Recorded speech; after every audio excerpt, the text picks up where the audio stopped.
guys, what's up? A long time no see in this room.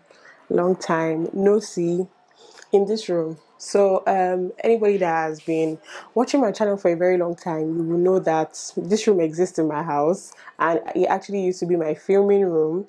But for some weird reason, not weird reason, due to noise, because this room directly faces the gate, the entrance, so all the cars that are passing, it was always messing up with my audio. Also, there is no AC in this room. You only have a fan.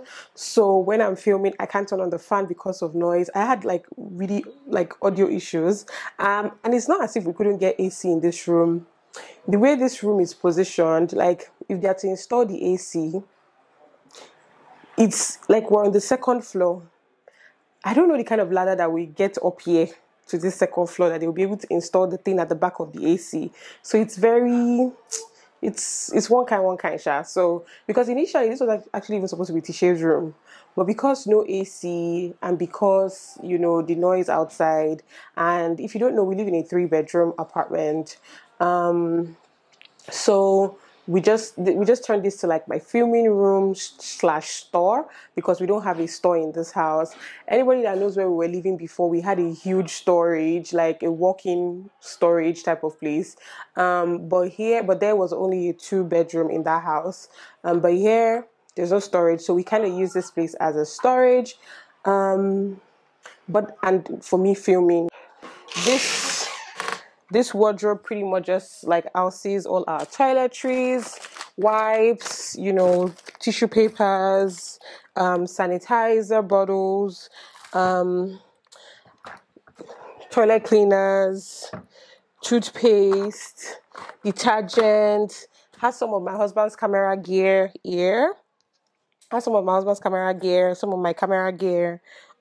Plates, brand new plates that we haven't used, a bunch of stuff, like some of Tisha's toys are here also. This place also has, this place has a lot of Tisha's toys and some of my clothes, like my pants, basically. This has like some of my pants here.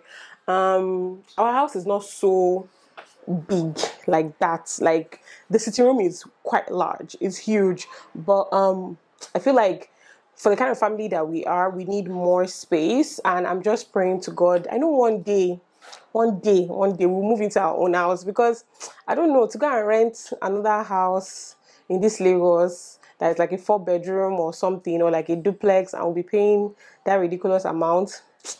I don't know. I'd rather we just save up and get our own place. Like we're okay. Yeah, I'm not complaining or anything. I'm fine where we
room because we're expecting a visitor.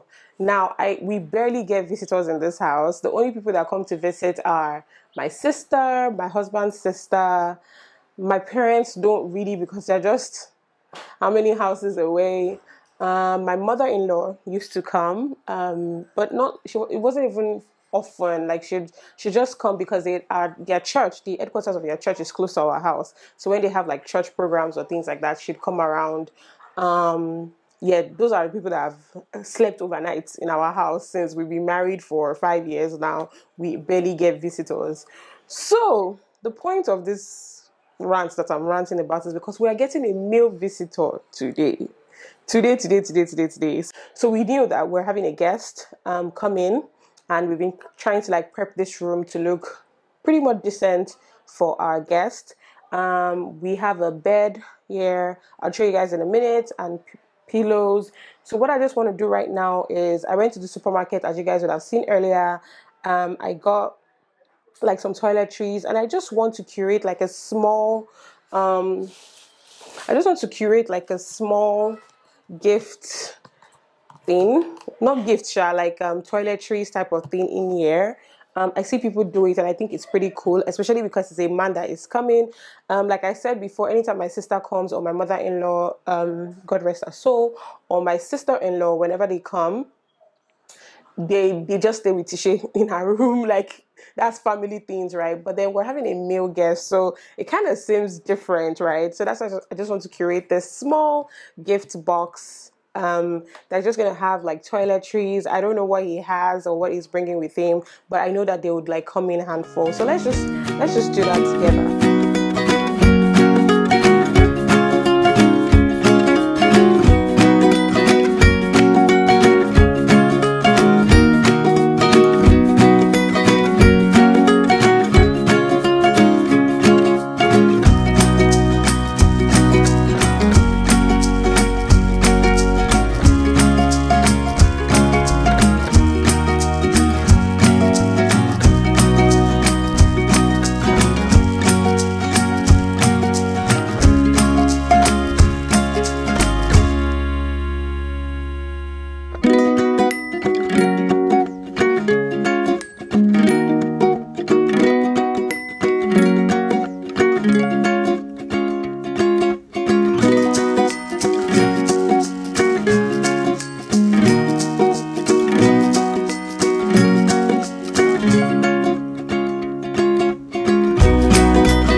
This lavender and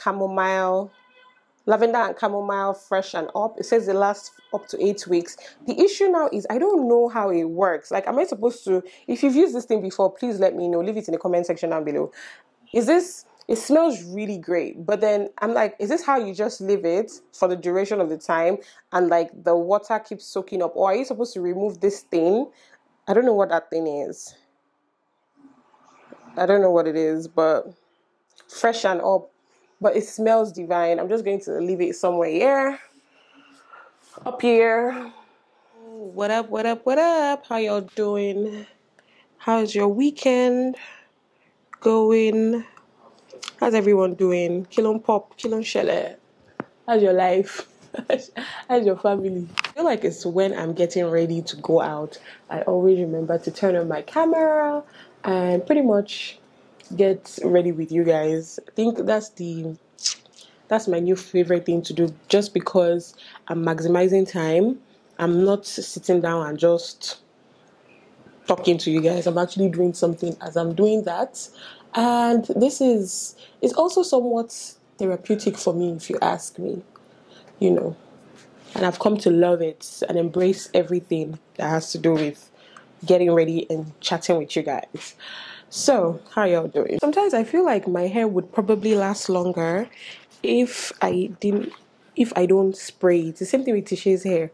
I feel like if we don't spray it and just leave it, like, it'll last longer. But you gotta spray it because you want your hair to be moisturized under your wig, under whatever thing you do, your braids, anything. So you have to spray it, and you have to apply oil or shea butter or something, just so that your hair can still be good or whatever.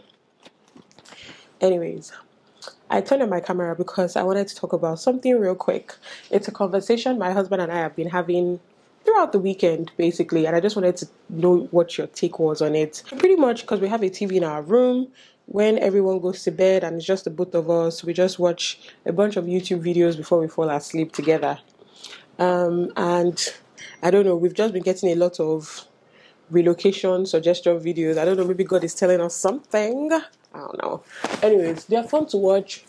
A lot of people are relocating and they're giving us content, boosts, and we like it. We're not even mad about it. But anyways, we noticed this trend lately of couples, families pretty much separating. What is it? It is broken because you broke it. Go back outside. Because I want to put it. I should go and turn off your TV. Let's put it. Okay. Close my door.